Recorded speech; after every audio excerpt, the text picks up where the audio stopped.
चलो class notes निकाल लें, डीपीपी निकाल लें। पहले मैं आपको डिस्प्लेसमेंट करंट एक बार वापस रिव्यू करता हूं, क्योंकि मान के चलिए उस पर सवाल आना ही है और इंपॉर्टेंट है डिस्प्लेसमेंट करंट, है ना।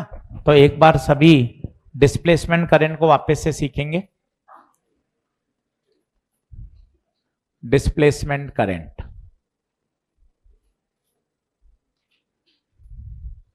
सभी समझिए। पहला, in all respect displacement current is always equal to, हमेशा। सर थोड़ा सा एक बार रिवाइज कराओ। तार में बहने वाली करंट कंडक्शन करंट, कैपेसिटर के प्लेट्स के बीच वाली करंट, और दोनों हमेशा मैग्नीट्यूड में भी। और दूसरा, डिस्प्लेसमेंट करंट के दो फॉर्मूले होते हैं। पहला C dV बाय dt, दूसरा epsilon naught d phi by dt।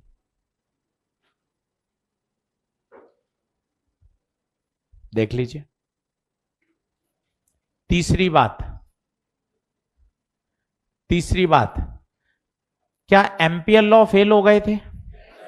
Maxwell ने उसको सही किया। क्या कर दिया? B डॉट dl बराबर म्यू नॉट सिग्मा I ना करके IC प्लस ID कर दिया। और चाहें तो ID की वैल्यू डाल दें, B डॉट dl बराबर mu naught IC plus epsilon naught d phi by dt। इसे कहते हैं मॉडिफाइड एम्पियर्स लॉ।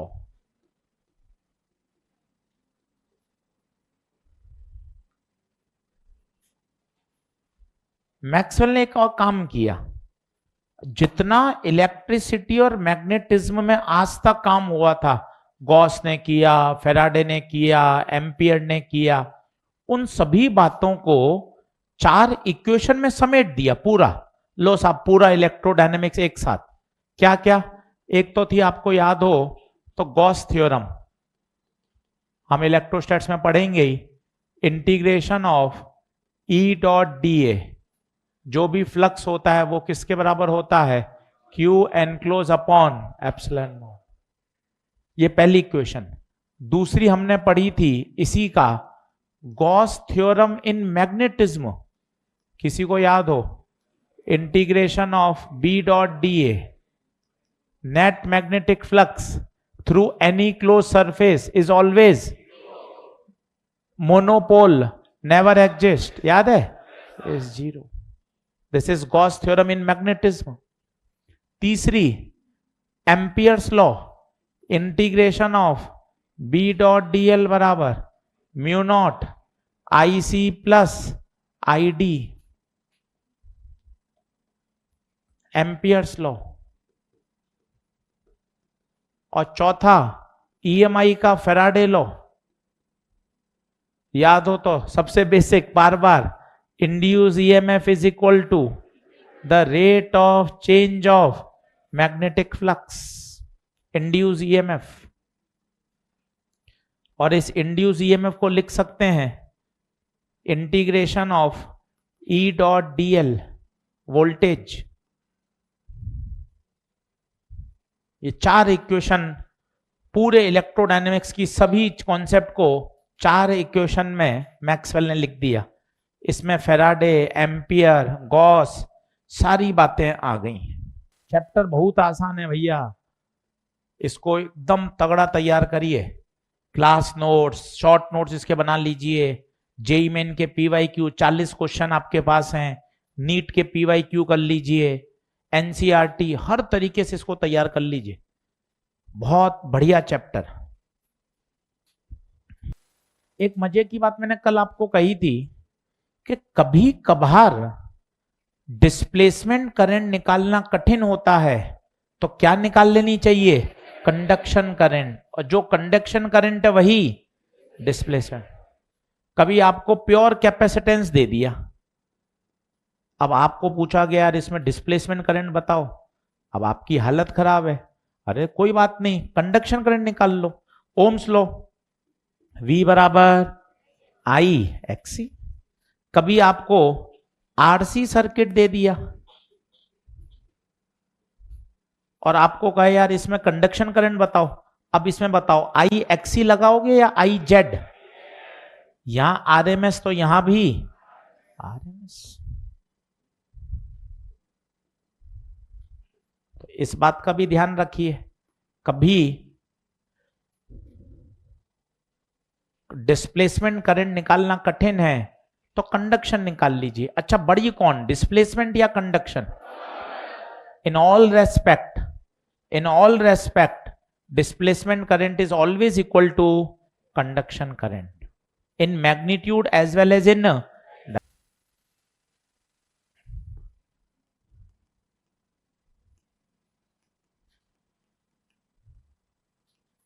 क्या एक बार वापस सुन लिया तो चीजें क्या थोड़ी सी और दिमाग में सेट हो गई? वापस पढ़ते हैं, क्वेश्चन करते हैं, डर कम होता है, चीजें बढ़िया समझ में आती हैं। ऐसे ही सब्जेक्ट तैयार होता है धीरे धीरे, अचानक से तो कुछ भी नहीं होता। पढ़ना पड़ता है, पेशेंस के साथ सुनना पड़ता है, न्यूमेरिकल करने पड़ते हैं, तब जाके चैप्टर की थीम पकड़ में आती है। या केवल ठप्पा ही लगाना है वो अलग बात है। अब आज दूसरी बार सुना तो बातें समझ में आई। तार में बहने वाली करंट कंडक्शन करंट, कैपेसिटर के प्लेटों के बीच वाली current displacement current. Displacement current is always equal to conduction current. जब जब इलेक्ट्रिक फील्ड में वेरिएशन होता है तब तब क्या पैदा होती है? Magnetic field. अच्छा उल्टा भी सच है, मैग्नेटिक फील्ड में वेरिएशन क्या पैदा करता है? Electric field. ये अपन ने पढ़ा था ईएमआई में, इंड्यूस इलेक्ट्रिक फील्ड। तो दोनों ही सच हैं। Time varying electric field magnetic field पैदा करता है, time varying electric field magnetic field पैदा करता है, और time varying magnetic field electric field. बता क्या ये सारा सेटअप ओके? अब 4-5 क्वेश्चन कर, भाग दौड़ मत लगा, क्वेश्चन कर। 28 देख तो भाई, 28 एक बार बताएं जिन्होंने टिक लगाया हुआ है। हो गया 28, 29, 30, 31, 31, 32 करो, 32।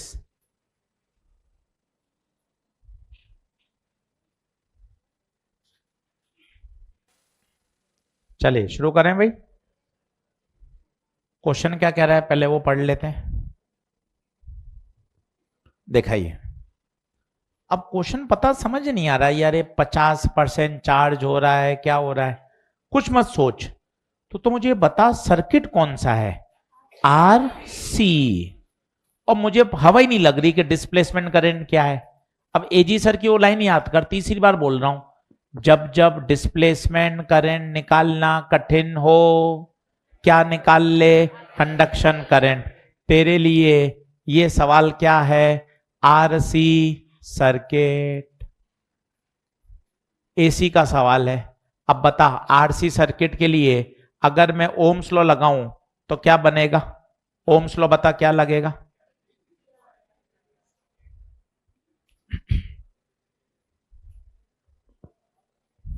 क्या लगेगा? V बराबर I Z. V RMS, I RMS, Z की जगह R² plus XC square. V RMS 220, I RMS R कितना? 100, एक्सी भी 100, तो 220 I RMS 100√2। ये कटा कितना आएगा? कितना आएगा? अच्छा इसने क्या बोला है? Peak value. तो मैं IRMS की जगह क्या लिख दूं? I0/√2। क्यों लिखा? क्योंकि पीक चाहिए था। √2 से √2, 22/10, 2.2। अच्छा ये तो कंडक्शन आई है, तो क्या डिस्प्लेसमेंट भी यही होगी? यस। पर आशीष सर ये 50% चार्ज है, इसका कोई यूज नहीं किया क्या? कोई यूज ही नहीं होगा, क्योंकि उसने इंस्टेंटेनियस वैल्यू तो पूछी नहीं है। उसने तो क्या पूछी है? Peak value. पीक वैल्यू तो हमेशा क्या रहेगी? कांस्टेंट। 50% चार्ज हो, 65% हो, 20% हो, कोई मतलब नहीं है। कितना प्यारा सवाल है। इसी का बड़ा भाई है 33, देख 33 देख, आराम से पढ़। जितने सवाल करेगा ना उतना थिंकिंग प्रोसेस तेरा मजबूत होगा।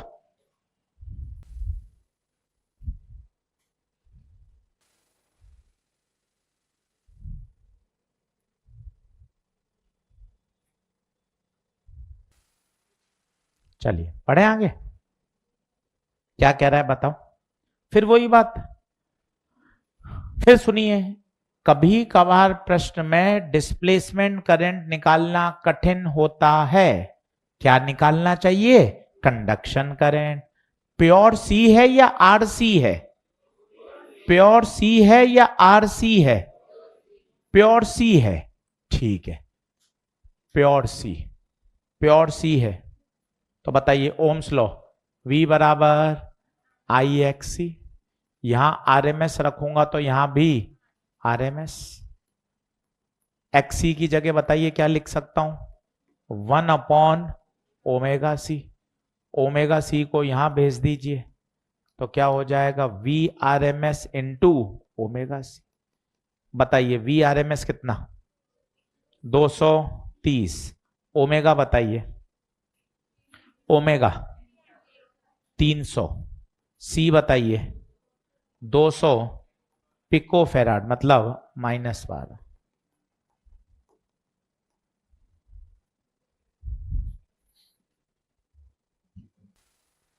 ये सेंटेंस पे लिख दिया।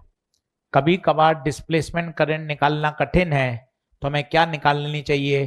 Conduction current. In all respect conduction current is always equal to displacement current. कितना आंसर? अच्छा, डिस्प्लेसमेंट या कंडक्शन? दोनों, दोनों। अब आइए 34,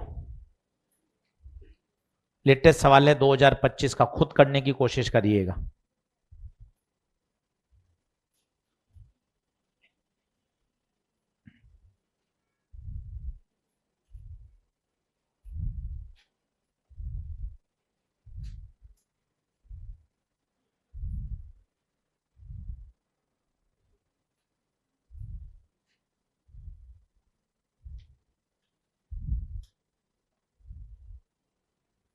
आराम से पढ़िए, इतना बड़ा निबंध है पर एक लाइन का सवाल है। आप देखोगे अरे यार थोड़ी हिम्मत कर लूं तो सब सवाल हो जाएं।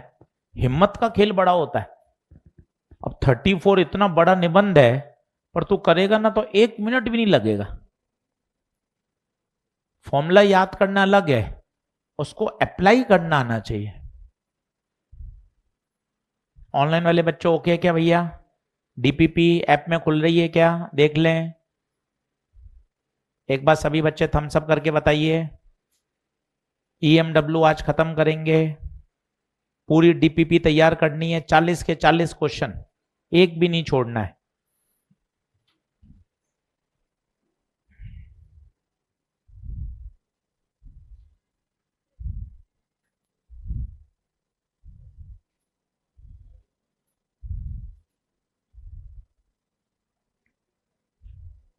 हाँ जी, हुआ किसी से? क्या कह रहा है? एक डाइलेक्ट्रिक कांस्टेंट भरा हुआ है और उसकी वैल्यू 1 है, पता नहीं क्या कह रहा है। तू भूल गया क्या? सर ने कितनी बार बताया था कि जब किसी कैपेसिटर में डाइलेक्ट्रिक भर देते हैं तो उसकी कैपेसिटी के टाइम्स हो जाती है, पर भाई का के कितना है? 1, तो वास्तव में सी ही रहेगी। याद कर, कितना स्टैंडर्ड है, कितनी बार तुझे समझाया था। जब भी डाइलेक्ट्रिक भर देते हैं तो कैपेसिटी के टाइम्स हो जाती है, पर के कितना है? 1। अब बता फॉर्मूला, आई डी बराबर सी DV bye D T.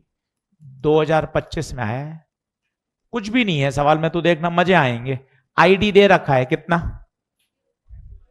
0.25 milli ampere, 10⁻³ सी बता 2.5 माइक्रो, और dV/dt पूछा है, rate of change of potential.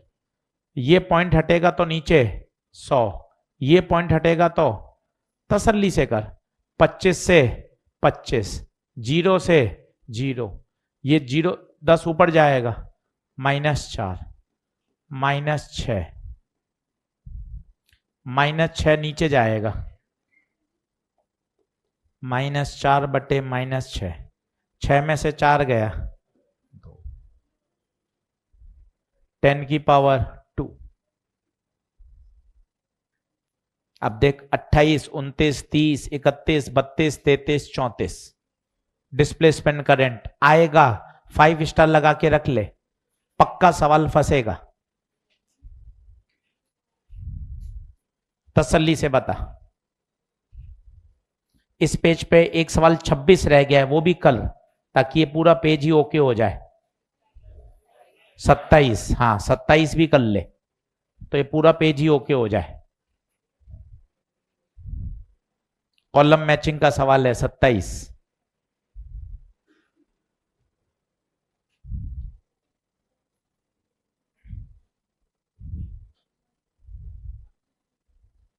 Column matching का सवाल,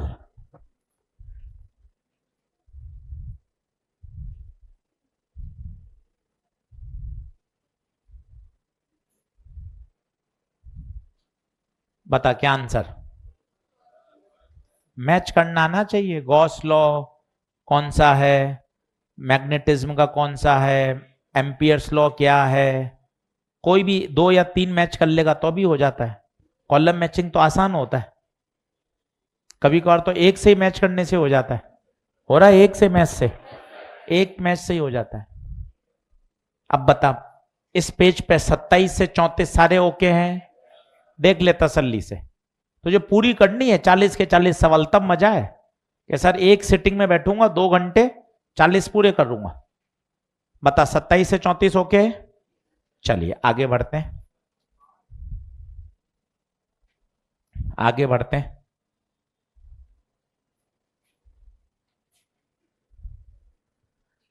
चलो अब सीखना, थोड़ा सा कल का रिवाइज कराता हूं वापस, है ना, थोड़ा अच्छा रहेगा, चीजें दिमाग में बैठेंगी। ये सी ई बी, कई बच्चे थोड़ा इससे स्ट्रगल कर रहे हैं, स्ट्रगल मत करो, फिर सीखो। ये चक्री बहुत काम की है। पहले ये 3 चीज है कौन, इनसे दोस्ती करो।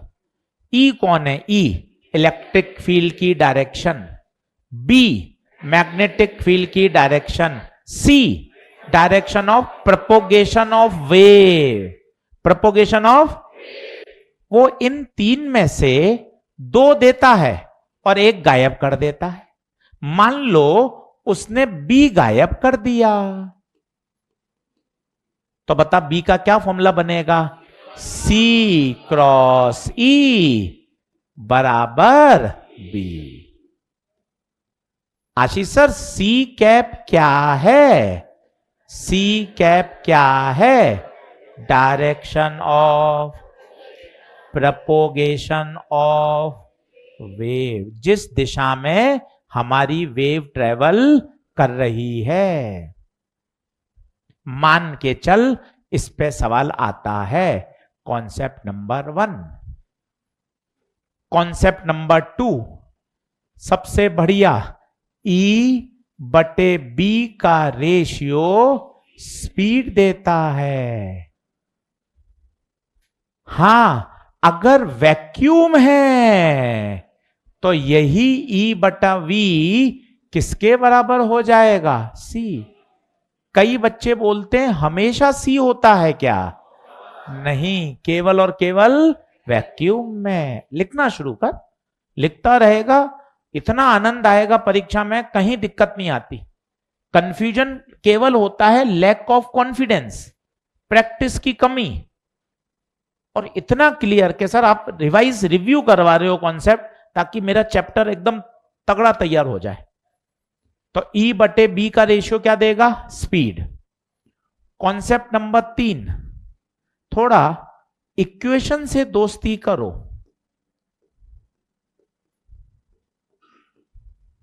जैसे बी की इक्वेशन दे दी,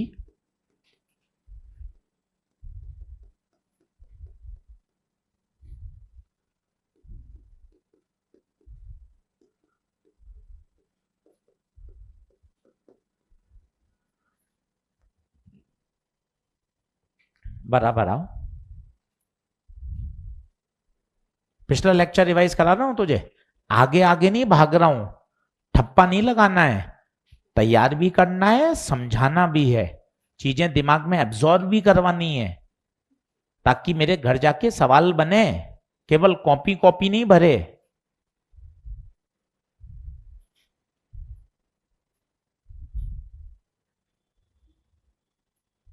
अब इसको कैसे रीड करते हैं सर? मैंने तुझे एक बात बताई थी, मोबाइल छोड़, बोर्ड पे देख। अगर ओमेगा टी और के एक्स के साइन सेम है, इसका मतलब wave is travelling minus x. अच्छा, जरूरी नहीं है यहां हमेशा एक्स हो, यहां जेड भी हो सकता है, वाई भी हो सकता है, तो टेंशन नहीं। ये बता रहा है the wave is travelling along x. अच्छा सर, पॉजिटिव एक्स या नेगेटिव एक्स? वो भी मैंने आपको बताया था, अगर ओमेगा टी एंड के एक्स के साइन उल्टे पुल्टे हैं तो पॉजिटिव एक्स, सेम है तो ये देख। और सर सिखाओ, ओमेगा क्या होता है? 2πf। के क्या होता है? 2π/λ। और सर फ्रीक्वेंसी और वेवलेंथ कैसे जोड़ते हैं? फ्रीक्वेंसी और वेवलेंथ में रिलेशन होता है F बराबर c/λ। Chemistry, modern physics, photon की एनर्जी E बराबर h न्यू, फिर न्यू की जगह लिख देते थे c/λ। तो फ्रीक्वेंसी और लैम्डा में रिलेशन, ओमेगा फ्रीक्वेंसी में, के और लैम्डा में, ई और बी में, जितनी चीजें याद होंगी उतना मजा। अच्छा, स्पीड कैसे निकालते हैं? स्पीड ओमेगा बाय के, टी का कॉफिशिएंट बटे एक्स का कॉफिशिएंट।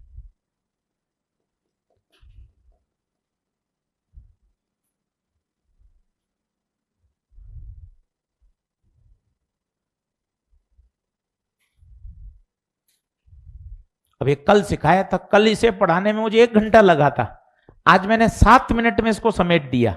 ये पढ़ाई की बात है। जब तू इसको तीसरी चौथी बार रिवाइज करेगा शॉर्ट नोट से, तो 3 मिनट में फ्री। अरे सर, ये सब बातें दिमाग में सेट हैं मेरे। अब इस पे कराता हूं 2 प्रश्न, इन्हीं 2-3 कॉन्सेप्ट पे, ताकि तेरी ये बात मजबूत हो।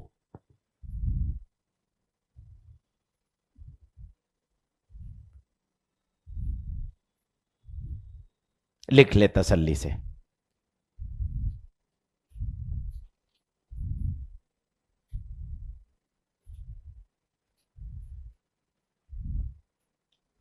दो प्रश्न करते हैं, डीपीपी की नहीं करेंगे, वो तो कर ही रहे हैं, वो तो देख ही लिए इतने सवाल। एनसीईआरटी के करके दिखाता हूं, ताकि तुझे नए सवाल दिखें कि सर मैं एकदम फ्रेश क्वेश्चन देखते हैं। लिख लिया क्या भाइयों? आ जाओ जल्दी आओ। चल, 2 प्रश्न खुद करना, कोई हिंट नहीं है ना, अपने स्टाइल से। इसका सॉल्यूशन भी मत देखना, थोड़ा सा शब्द धुंधले आ रहे हैं तो मैं थोड़ा सा लिख भी दूंगा और बड़ा भी कर देता हूं।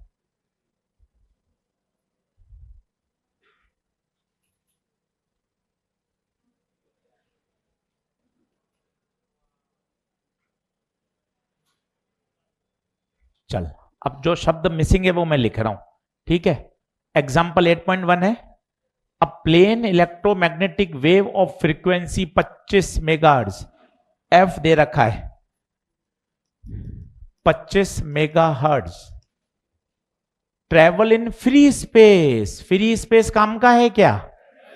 Free space along positive X, ये भी काम का है।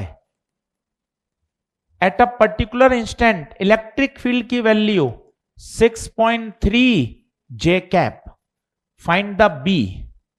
बी की मैग्नीट्यूड भी और बी की डायरेक्शन भी कर खुद। Solve example 8.1।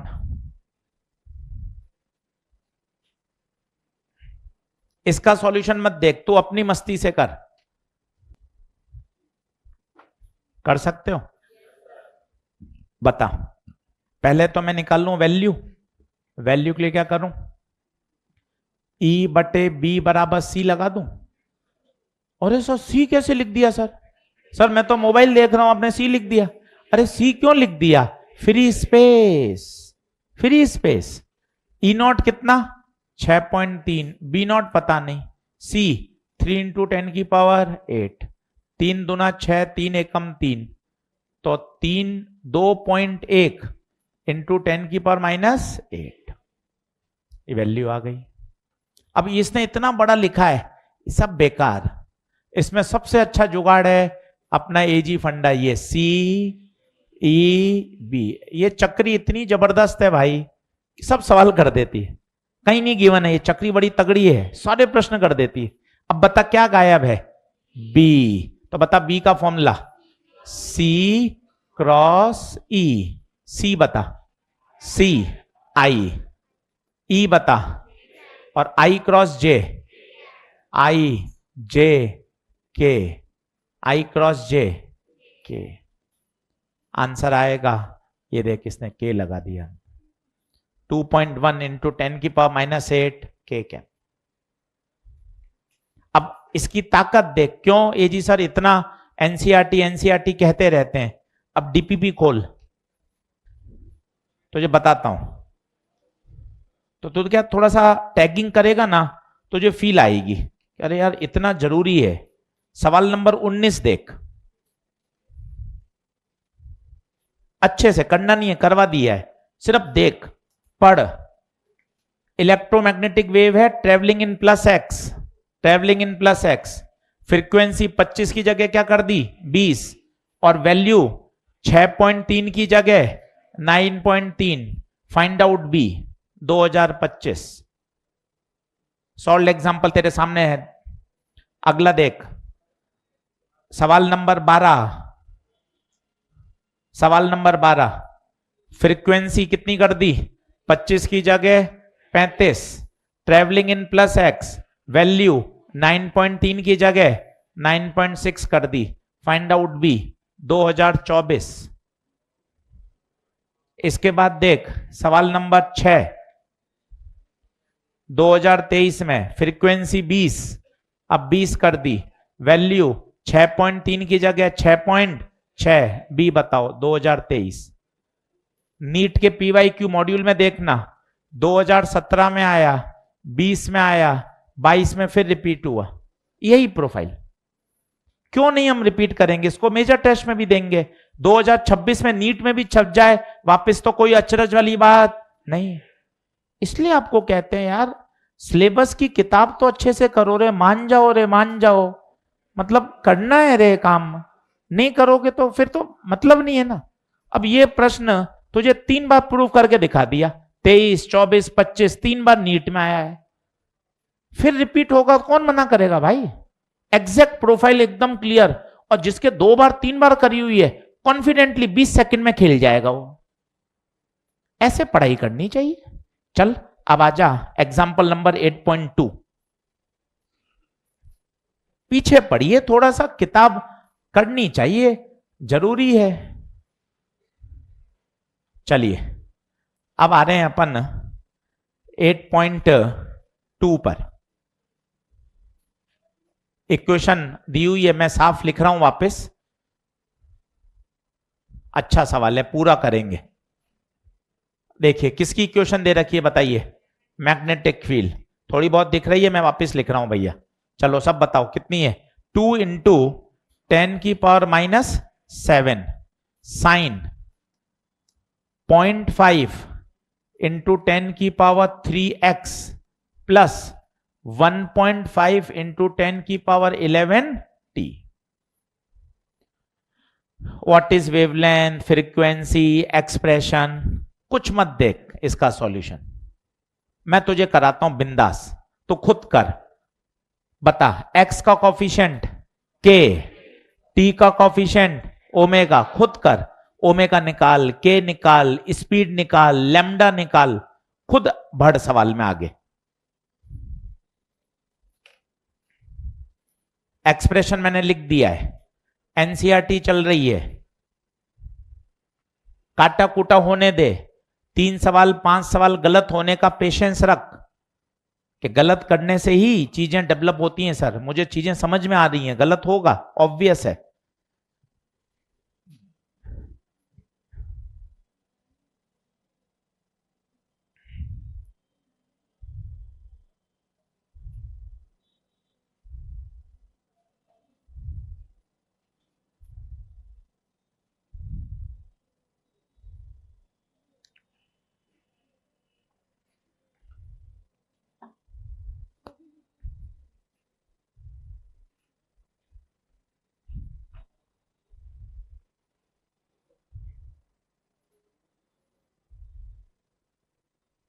हाँ जी, चलिए बताइए, कोई बताएगा ये क्या है, ये बताओ। बी नॉट, बहुत अच्छा बोले।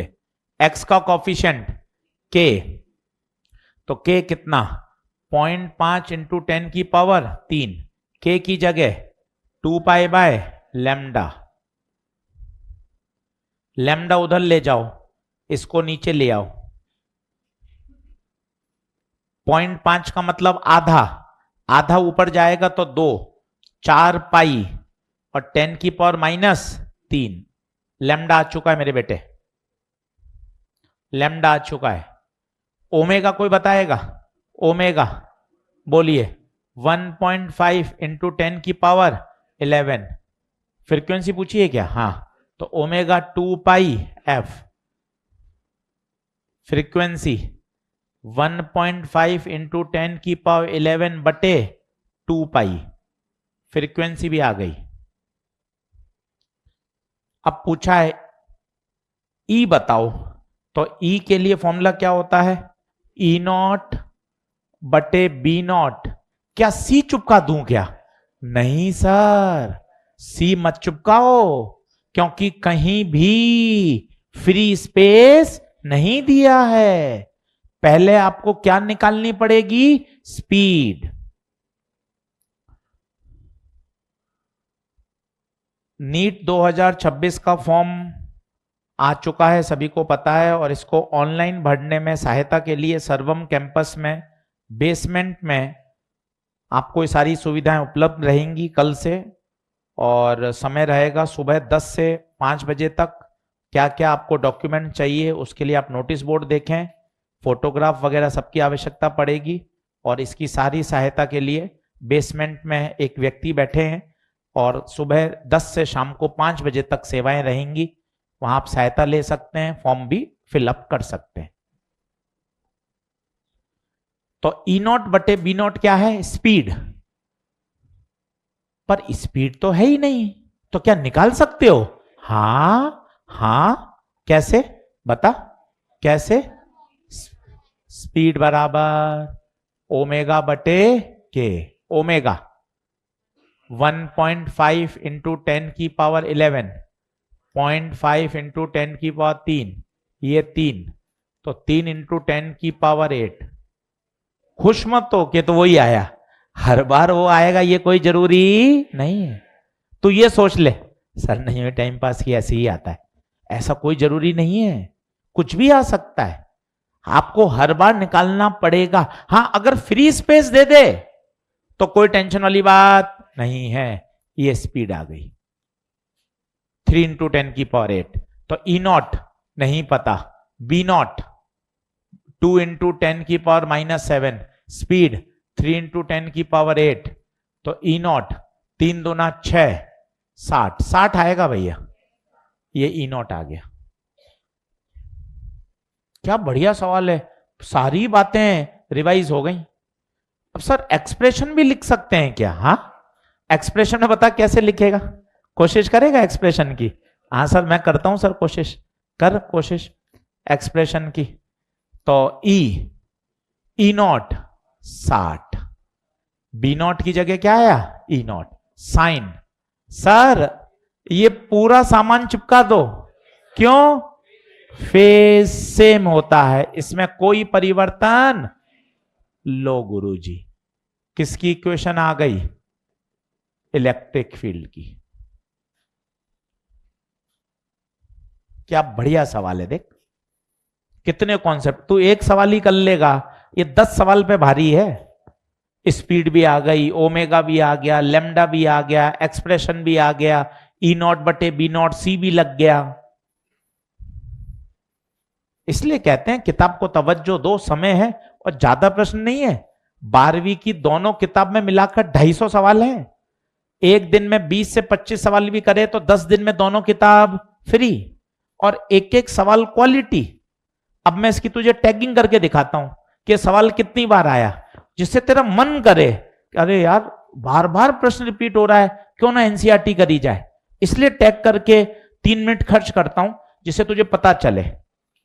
चल देखना, सवाल नंबर आप 5वां, आराम से देख 5वां।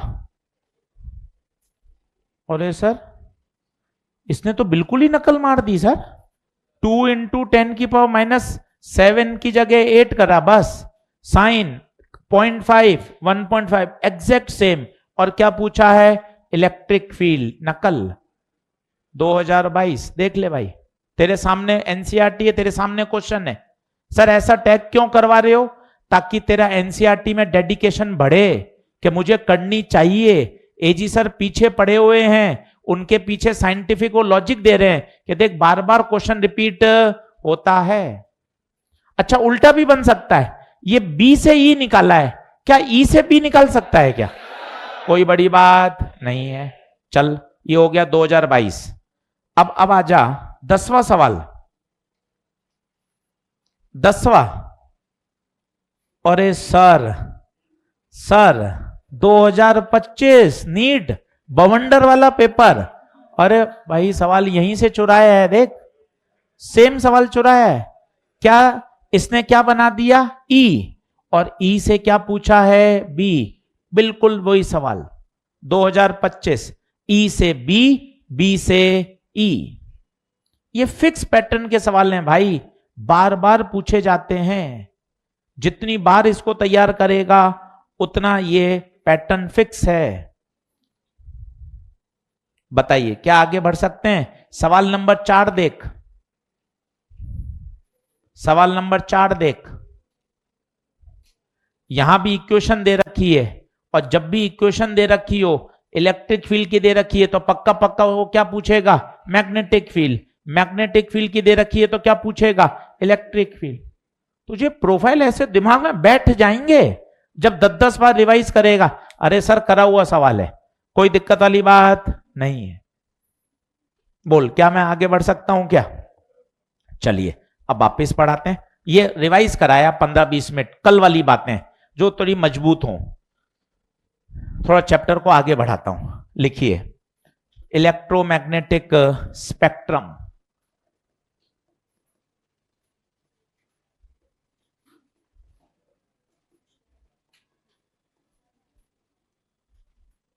Electromagnetic spectrum.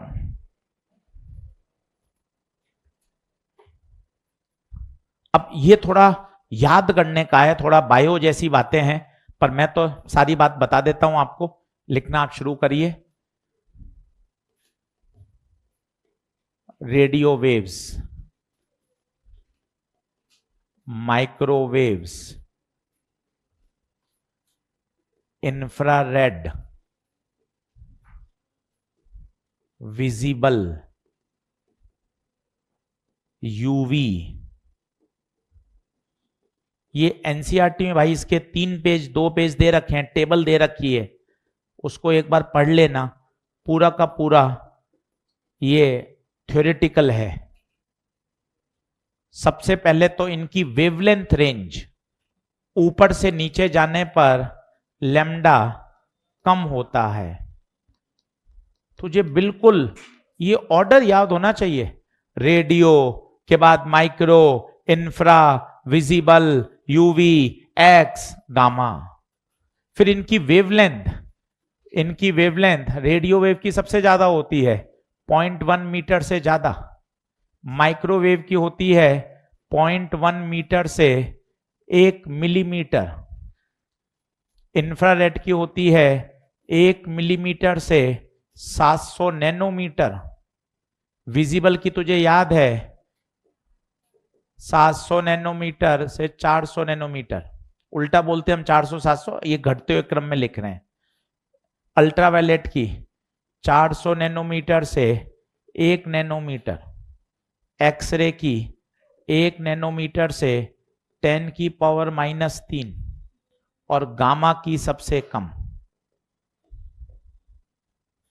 भाई ये वैल्यू याद करनी पड़ेंगी, 2 से 3 बार लिखेगा तो तुझे आइडिया लग जाएगा, बहुत रॉकेट साइंस नहीं है। ये 0.1 मीटर, फिर 1 mm, फिर mm से 700, ये 400 से 700 वाला तुझे याद है, फिर 400 से नैनो, फिर नैनो से और छोटा, और सबसे छोटा किसका? गामा का। बेसिक आइडिया याद होनी चाहिए। लैम्डा सबसे ज्यादा किसका होता है? रेडियो वेव्स का। लैम्डा सबसे कम किसका होता है? गामा रेस का। भैया वेवलेंथ याद करनी पड़ेगी और कोई इसका विकल्प नहीं है। अभी मैं सवाल करके दिखाऊंगा, जब तुझे पता चलेगा कि हाँ यार बिना याद करे काम नहीं चलेगा। इसकी पूरी टेबल, इसका प्रोडक्शन, यूज एनसीईआरटी में गिवन है। ये मैंने डेटा भी वहीं से लिया है पूरा।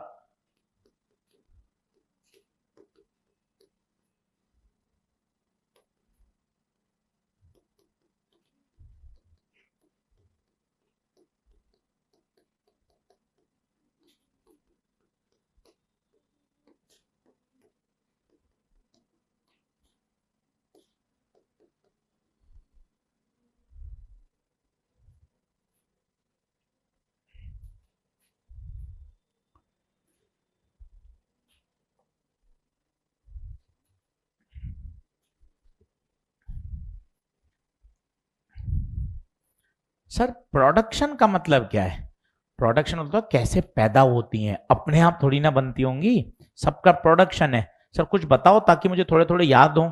जैसे तुझे एटॉमिक स्ट्रक्चर में पता हो, जब इलेक्ट्रॉन हाई एनर्जी लेवल से लोअर एनर्जी लेवल में कूदता है तो एनर्जी को रेडिएट करता था, याद है? Lyman, Barmer, Paschen. तुझे थोड़ा बहुत याद हो तो लाइमन अल्ट्रावायलेट रीजन में होती थी।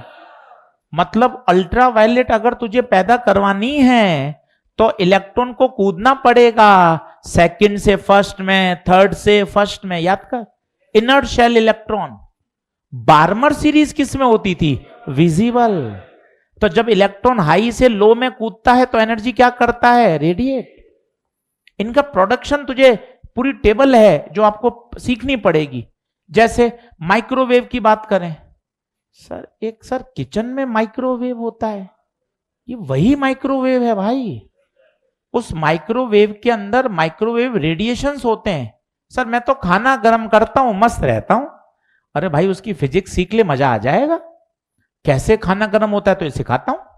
हम क्या करते हैं, माइक्रोवेव के अंदर सब्जी या पिज्जा या दूध, चाय या कोई भी अपन खाने का सामान जिसमें वाटर मॉलिक्यूल्स हैं, वाटर कंटेंट है, उसको रखते हैं। अब फिजिक्स सीखना, मजा आएगा। वाटर का जो मॉलिक्यूल है एक फिक्स फ्रीक्वेंसी पर क्या कर रहा है? वाइब्रेट। फिक्स फ्रीक्वेंसी पर वाइब्रेट कर रहा है।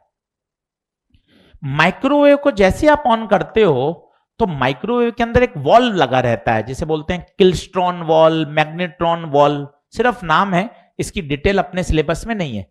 वो क्या पैदा करता है? माइक्रोवेव। सर ये वेव्स किस आधार पर डिस्टिंग्विश होती हैं? ये डिस्टिंग्विश होती हैं on the basis of wavelength. है ये सब EMW।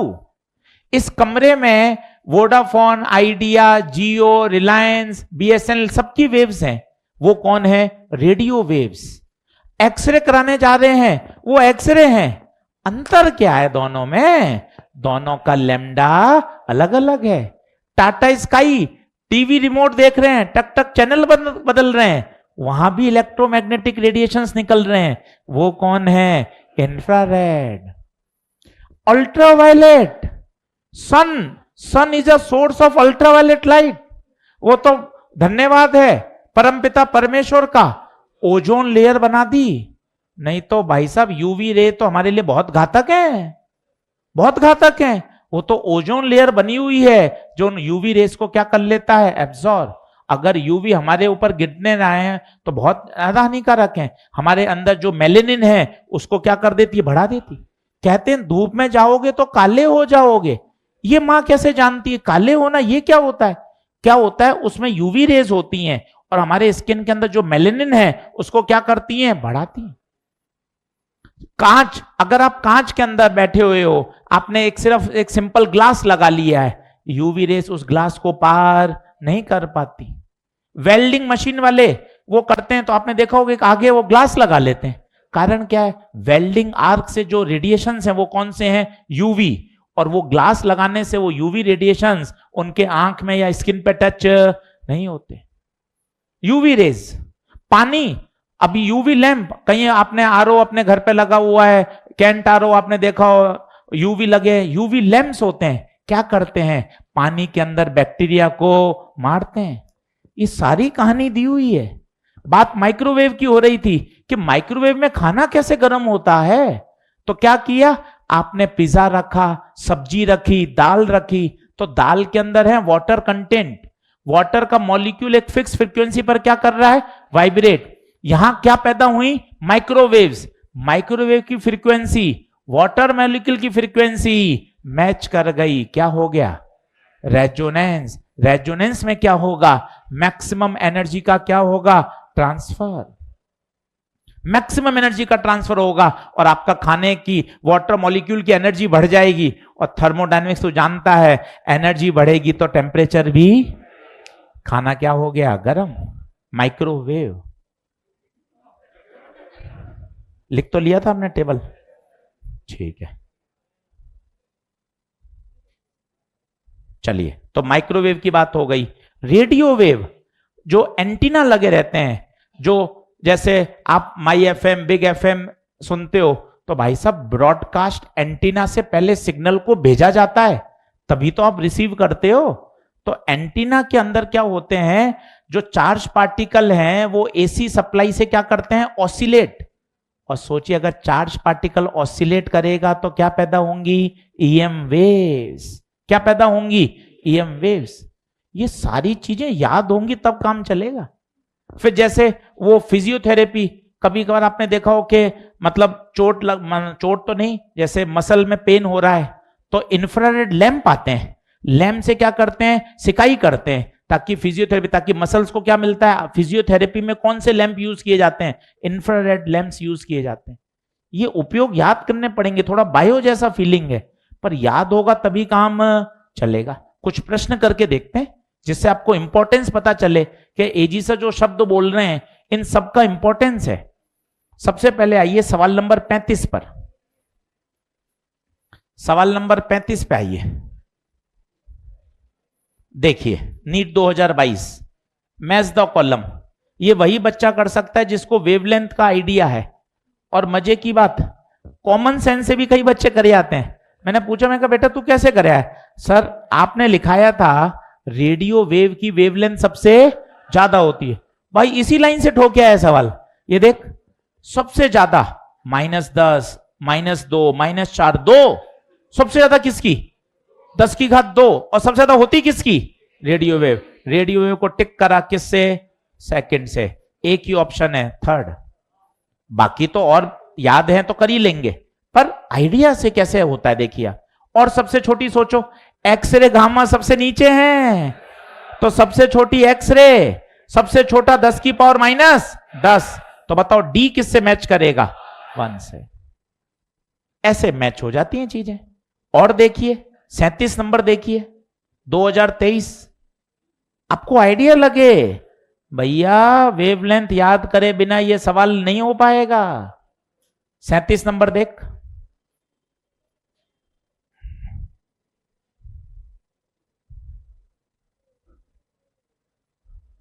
सैतीस नंबर देख, बता। और ऊपर अपने उससे टेबल से मिला ले, अपन ने लिखी अभी। 1 नैनोमीटर से 10⁻³ ये तो एक्सरे होता है, तो सी का तो हो गया 2 और 400 से 1 से 700, कौन सा आंसर है देखो, मैच कर रहा है। एक ये गलत छप गया है mn, ये nm होगा, समझ गए। थर्ड ऑप्शन में वो mn नहीं है, वो क्या है nm, नैनोमीटर। और आइए 39 देखिए। अब प्रोडक्शन सोचना, सबसे आसान देखते हैं। माइक्रोवेव का प्रोडक्शन कहां से होता है, क्लिस्ट्रॉन वॉल्व, वैल्यू नहीं है वॉल्व है, VALVE, माइक्रोवेव का production klystron valve. Gamma ray, वो न्यूक्लियर फिजिक्स में सिखाया था, alpha decay, gamma decay, beta decay, radio active जब न्यूक्लियाई ऊपर से नीचे कूदता है तो गामा डिके। ऐसी ऐसी कॉमन सेंस से चीजें करो। और बताओ रेडियो वेव, अभी आपने बताया था एंटीना, एंटीना के अंदर चार्ज पार्टिकल का क्या होता है, एक्सीलेशन और डी एक्सीलेशन। सर ये एरियल क्या होता है, एरियल का मतलब होता है एंटीना, लिख लो, एरियल का मतलब होता है एंटीना। तो एंटीना के अंदर जो चार्ज पार्टिकल के एक्सीलेशन डी एक्सीलेशन से वेव आती है वो कौन होती है, गामा, नहीं रेडियो। देखो तो इनसे मिल गया क्या आंसर, कौन सा बन गया, कौन सा, सेकंड।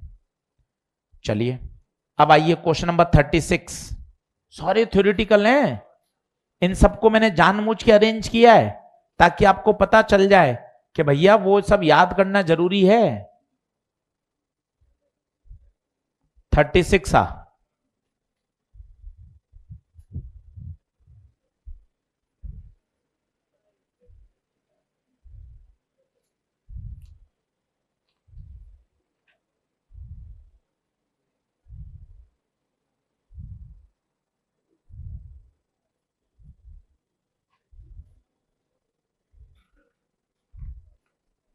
हाँ जी 36। बताओ माइक्रोवेव में खाना कैसे गर्म होता है, कैसे गर्म होता है, माइक्रोवेव की फ्रीक्वेंसी और वाटर मॉलिक्यूल की फ्रीक्वेंसी के बीच में क्या हो जाएगा, रेजोनेंस। 35 टिक लगाओ, 36 और बताइए 38 आओ, 38 ये लेसिक आई सर्जरी बहुत चल रही है आजकल, इसमें क्या यूज करते हैं, यूवी, यूवी की क्या वेवलेंथ बहुत कम होती है, बहुत शार्प प्रिसीजन होता है इसका, तो यूवी में लेसिक आई। कैंसर, कैंसर आपने सुना हो, एक्सरे गामा रे, वो कीमोथेरेपी और रेडियो एक्टिव थेरेपी होती है, याद करो, वो रेडिएशंस को गिराते हैं मसल्स को, कैंसर सेल्स को खत्म करने के लिए। HHD human health and disease, याद करिए, याद करिए। और भाई साहब कीमो और रेडियोथेरेपी लेने के बाद व्यक्ति कमजोर ज्यादा हो जाता है, क्योंकि उसको ये थोड़ी ना पता है कि मुझे कैंसर सेल को मारना है, वो तो भाई साहब उस पूरे एरिया में जितने सेल्स हैं सबको ही खत्म कर दे, उसको थोड़ा पता है कि कैंसर कौन है और सही सेल कौन सा है, सबको उड़ाऊंगा मैं सबको। तो उस कारण जो कैंसर सेल के साथ साथ जो दूसरे सही सेल्स होते हैं वो भी डिस्ट्रॉय हो जाते हैं। तो X-ray treatment of cancer, infrared rays physiotherapy, muscles में पेन हो रहा है तो फिजियोथेरेपी में इंफ्रारेड लैंप्स यूज करते हैं। एयरक्राफ्ट नेविगेशन में कौन सा यूज करते हैं, microwave. Cellular phone, cellular phone mobile में बताइए कौन सा, रेडियो वेव। चीजों को याद करना पड़ेगा तब होगा। यूवी लैम्प के बताओ यूज, यूवी लैम्प के क्या होंगे, यूवी लैम्प के पहला लेसिक आई सर्जरी, पानी का फिल्टर करने में, कैन टायरों में लगा हुआ है यूवी लैम्प जो पानी के बैक्टीरिया को क्या करता है, मारता है। और बताओ यूवी का सबसे अच्छा सोर्स कौन है, सन। धन्यवाद है परमपिता परमेश्वर का। ऊपर क्या लगा रखी है, ozone layer. UV radiations maximum ozone layer को क्या कर लेती है, वो ऑब्जर्व कर लेता है ओजोन लेयर, ताकि हमारे तक ज्यादा पहुंचते नहीं है। हमारी ह्यूमन बॉडी के लिए बहुत ज्यादा वो क्या है, हानिकारक। हमारे मेलेनिन को क्या कर देते हैं, बढ़ा देते हैं। जो वेल्डिंग आर्क वाले व्यक्ति हैं वो एक नॉर्मल ग्लास आगे लगा लेते हैं, कारण क्योंकि वेल्डिंग आर्क से क्या पैदा होते हैं, यूवी रेडिएशंस, और यूवी रेडिएशंस उस ग्लास को पेनेट्रेट नहीं कर पाते हैं, तो उससे व्यक्ति क्या रहता है, सेफ रहता है। पानी के बैक्टीरिया को मारने के लिए यूवी रेज। खाना माइक्रोवेव में कैसे गर्म होता है, माइक्रोवेव की फ्रीक्वेंसी और वाटर मॉलिक्यूल की फ्रीक्वेंसी दोनों मैच कर जाती हैं, तो खाना क्या हो जाता है, गर्म, रेजोनेंस हो जाता है।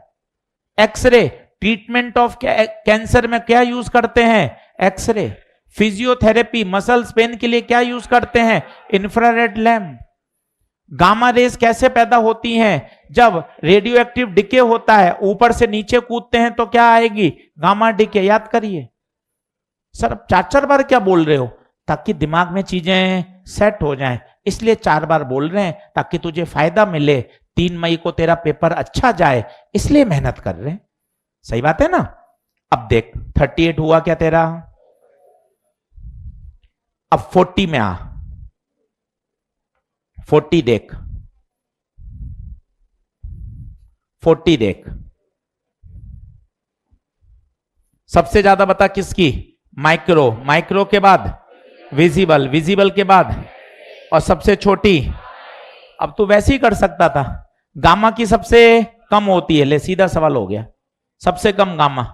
सबसे ज्यादा किसकी होती है, रेडियो और माइक्रो। अब बता इस पूरे पेज पे क्या रह गया भाई, 35 से 40 देख, बता सारे हो गए क्या, तसल्ली से देख, 35, 36, 37, 38, सब हो गए।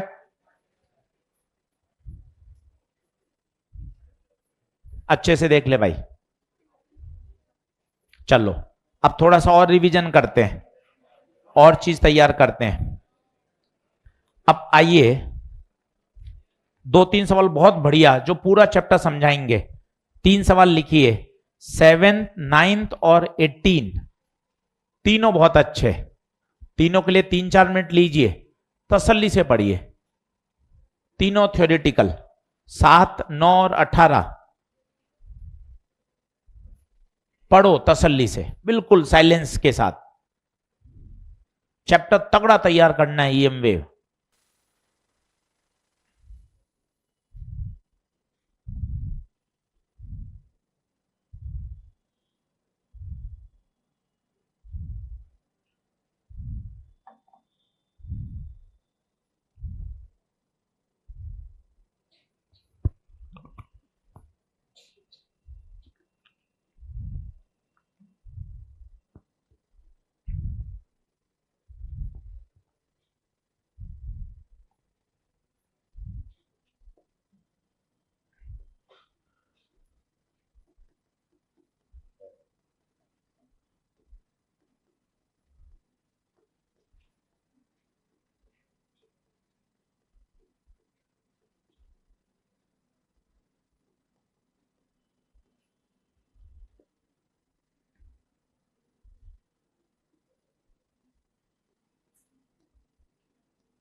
देखो आज 2-2.5 घंटे, आज या कल सुबह बैठकर ये चैप्टर निपटाओ। 2 प्रश्न दे रहा है बैक टू बैक, 2025, 24, 23, 22 लगातार। कैसे कैसे करूं, कैसे मैं पजल हो जाता हूं, आप मुझे थोड़ा गाइडेंस दो, थोड़ा रोड मैप बताओ।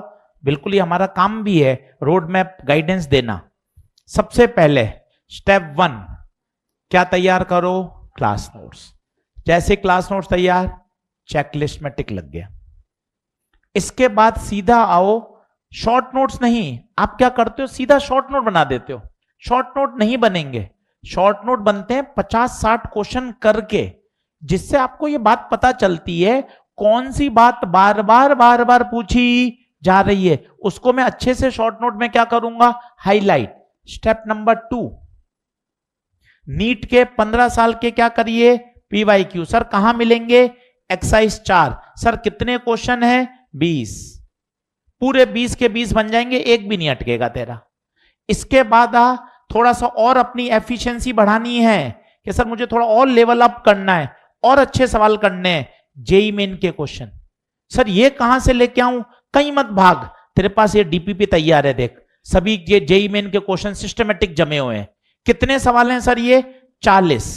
ये कर, ये होने के बाद फिर बना इसके तगड़े शॉर्ट नोट्स, ताकि इन सब का पूरा निचोड़ इसमें आ जाए। ये पूरा तामझाम 5-6 घंटे का नहीं है, 3 से 3.5 घंटे अगर तू लग के बैठेगा तो काम हो जाएगा। पर तुझे समय देना पड़ेगा, बिना समय दिए बिना बैठे तैयार नहीं होगा। फिर तुझे वही सेंटेंस बोलना पड़ेगा जो इतने समय से तू बोल रहा है, तैयार नहीं होता, नंबर नहीं आते, बैकलॉग हो जाता है, क्या करूं? अंत एक ही है, टेबल कुर्सी पर बैठकर मेहनत। और फायदा है ना, स्मार्टनेस कह रही है ना, 2 क्वेश्चन, छोटा चैप्टर। सर ने 3 लेक्चर में इतने तसल्ली से रिवाइज भी कराया, एनसीईआरटी भी ओपन करके क्वेश्चन कराए, बार बार पूरी डीपीपी करवा दी, पूरी की पूरी डीपीपी। इसके बाद अब अपन नहीं करेंगे तो मामला गड़बड़ है ना। तो ये समझना चाहिए कि सर इतना सिस्टमेटिक ऑर्गेनाइज वे में करवा रहे हो, इसके बाद भी मैं नहीं पढ़ूं, फिर तो मामला बहुत गड़बड़ होगा यार। थोड़ा सा प्रयास कर। चलो आओ, अब आइए सवाल नंबर 7वें पर। 7वां देखिए क्या कह रहा है, आइडेंटिफाई द करेक्ट स्टेटमेंट। बहुत ही प्यारा सवाल, डबल स्टार लगा ले, पूरा चैप्टर निचोड़ देता है ये, अगर तुझे एक एक बात पता चलती है तो। In a plane electromagnetic wave, electric field and magnetic field must be perpendicular. Yes sir, sir एकदम मामला चक है। And direction of wave should be along electric field. रायता फैल गया, डायरेक्शन अलोंग नहीं होती, डायरेक्शन तो क्या होती है, परपेंडिकुलर। ए गलत, अंत में रायता फैला दिया इसने। एनर्जी इक्वल डिस्ट्रीब्यूट होती है, हां सर, आधी इलेक्ट्रिक में और आधी मैग्नेटिक में। बी सही है। Both electric and magnetic are parallel, रायता फैला दिया। इलेक्ट्रिक और magnetic perpendicular, but phase difference 0। आपस में कितना, 90, ये देख, बट फेज डिफरेंस। सी भी गलत। D electric, magnetic and direction all are perpendicular, बिल्कुल मामला चक है, डी सही है। E ratio of magnetic to the electric is speed of light. ओहो, उल्टा बोल दिया भाई, बी नॉट बटे ई नॉट सी नहीं होता, ई नॉट बटे बी नॉट सी होता है। ई भी गलत।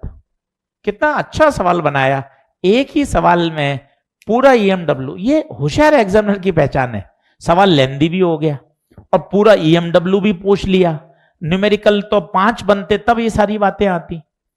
तो क्वेश्चन करने से कितनी क्लैरिटी आती है। और बढ़िया सवाल यार। अब आजा 18वां।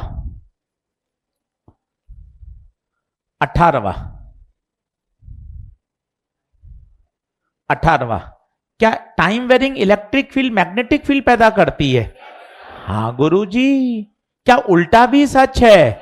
हाँ गुरु, बिल्कुल सही। स्टेटमेंट 1 चक है। स्टेटमेंट 2, इन अ मीडियम, ये गड़बड़ कर दिया यार। मीडियम में, वैक्यूम में तो होती है 1/μ0 एप्सिलॉन नॉट, पर मेरे बेटे मीडियम में जाने के बाद तो म्यू आर और एप्सिलॉन आर आता है। स्टेटमेंट 2 गलत कह रहा है, गलत हो गया भाई, क्योंकि मीडियम में ये होती नहीं है। मीडियम में तो क्या आती है, म्यू आर और एप्सिलॉन आर। स्टेटमेंट 1 सही है, स्टेटमेंट 2 गलत है। सर इसके ऊपर का 17 नंबर है वो टिक नहीं लगाओ, निपटा दूं क्या और खींच दे अभी? किसने देखी घर की? 17 नंबर पे सर टिक नहीं लगा हुआ, अभी कर लेता हूं। हाँ अभी निपटा दे, रिवीजन भी हो जाएगा, डीपीपी तेरी एकदम कब्जे में आती जाएगी। सर इसके ऊपर 17 नंबर है, उस पर टिक नहीं लगा हुआ है, अभी निपटा दूं और क्या, अभी कर ले। 17 ऐसे तो मेरी पूरी हो जाएगी क्लास में ही, अच्छी बात है ना, इसमें गलत क्या है? तो कॉन्फिडेंटली बोल सकता है 40-40 क्वेश्चन सर ने पूरे ही करा दिए क्लास में 3 लेक्चर में। अब एक बार तुझे और कर लेने चाहिए। सब तैयार होता है, इच्छा शक्ति चाहिए। भागेंगे, एक्सक्यूज देंगे तो भागते रहेंगे।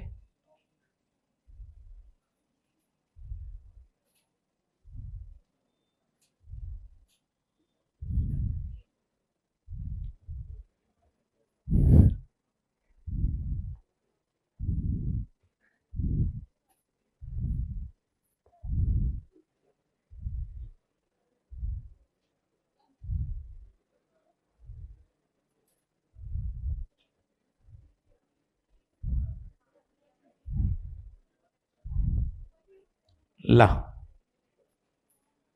चलो अब ध्यान से देखना।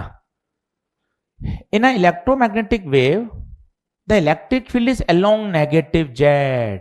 ये चक्री वाला सवाल आता ही है, तो इसको मजबूती से क्यों नहीं खेल लेता और समझ लेना। इतना अच्छा कर ले के सर नो कंफ्यूजन, 100% सही जाएगा सर। इलेक्ट्रिक फील्ड है नेगेटिव जेड, तो बता नेगेटिव जेड मतलब माइनस के।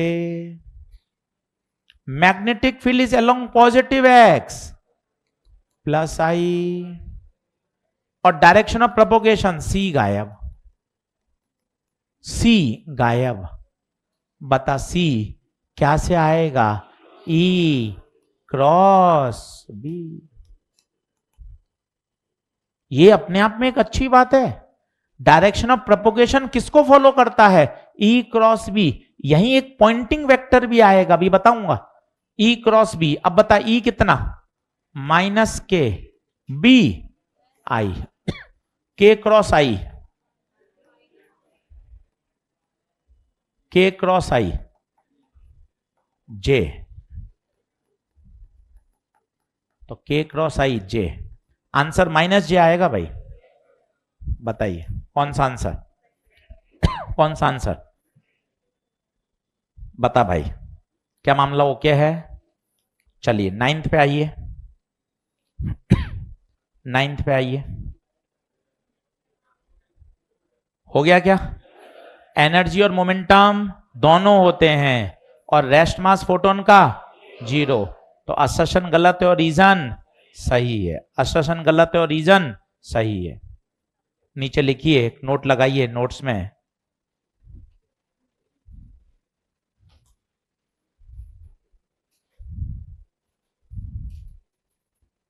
N accelerating charge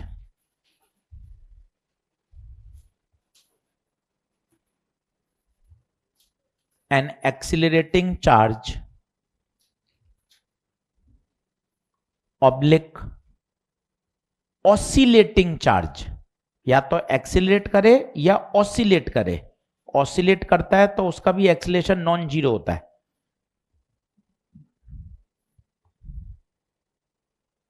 is a source of E M W. ये नीट पीवाईक्यू है कि ईएमडब्ल्यू का सोर्स क्या होता है, accelerated charge particle. Line change करके अगला पॉइंट लिखिए, वो एनसीईआरटी से लिख रहा हूं, थोड़ा ध्यान दीजिएगा, क्वेश्चन है वो एनसीईआरटी का। The frequency of EM wave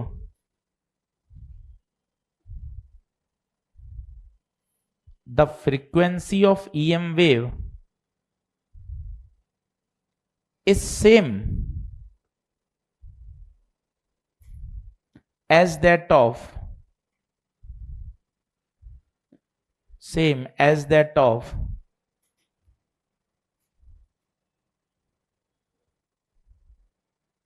frequency of oscillating charge.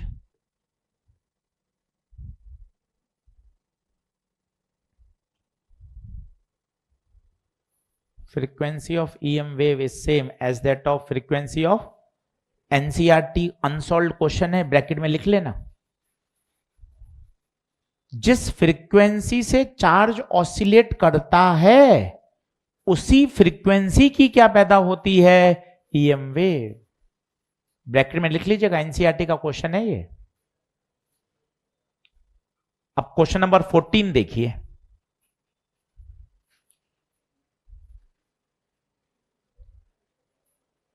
NEET PYQ है, क्वेश्चन नंबर 14 देखिए।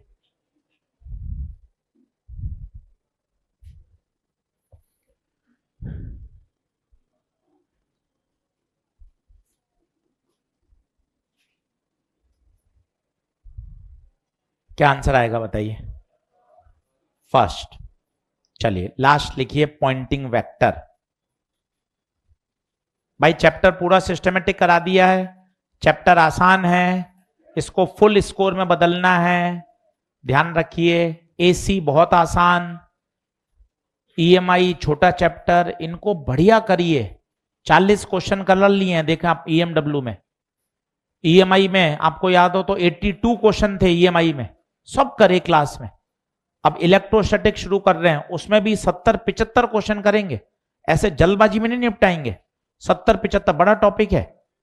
आता इलेक्ट्रो बदनाम ज्यादा है क्योंकि सवाल 1 या 2 ही आता है, चैप्टर बहुत बड़ा है, पर अपन आराम से तरीके से 70 से 75 सवाल करेंगे ताकि अपना पूरा चैप्टर तैयार हो जाए। पॉइंटिंग वेक्टर लिखें,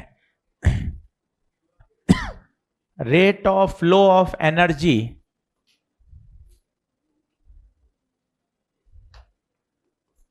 per unit time per unit area. वैसे एनसीईआरटी में नहीं दिया हुआ है और ना ही कभी इस पर प्रश्न आया है, पर बुक्स में, मटेरियल में कहीं जगह पॉइंटिंग वेक्टर के बारे में जानकारी दे रखी है। एम्स में सवाल इस पर पहले आया हुआ है, इसलिए एक बार पढ़ लेना चाहिए। 1 मिनट के लिए कोई छोड़ने का फायदा नहीं बनता। ये एक वैज्ञानिक का नाम है, साइंटिस्ट है पॉइंटिंग, उन्होंने एक वेक्टर बताया और आप देखिएगा E क्रॉस B ही क्यों है, शायद आप समझ पा रहे हो। E क्रॉस B क्या बताता है बताइए? अभी बताया था मैंने आपको, डायरेक्शन ऑफ प्रोपोगेशन। तो पॉइंटिंग वेक्टर एक वेक्टर है जो आपको आइडिया देता है एनर्जी का फ्लो किस दिशा में हो रहा है। एनर्जी का फ्लो का मतलब समझे आप, वेव किस दिशा में जा रही है। और E क्रॉस B आना शायद आप समझ पा रहे हो कि E क्रॉस B होता क्या है, फिर चक्री बना दो, C E B। सर ये E क्रॉस B क्या बताता है, कोई बताएगा? E क्रॉस B ही तो डायरेक्शन ऑफ वेव प्रोपोगेशन है।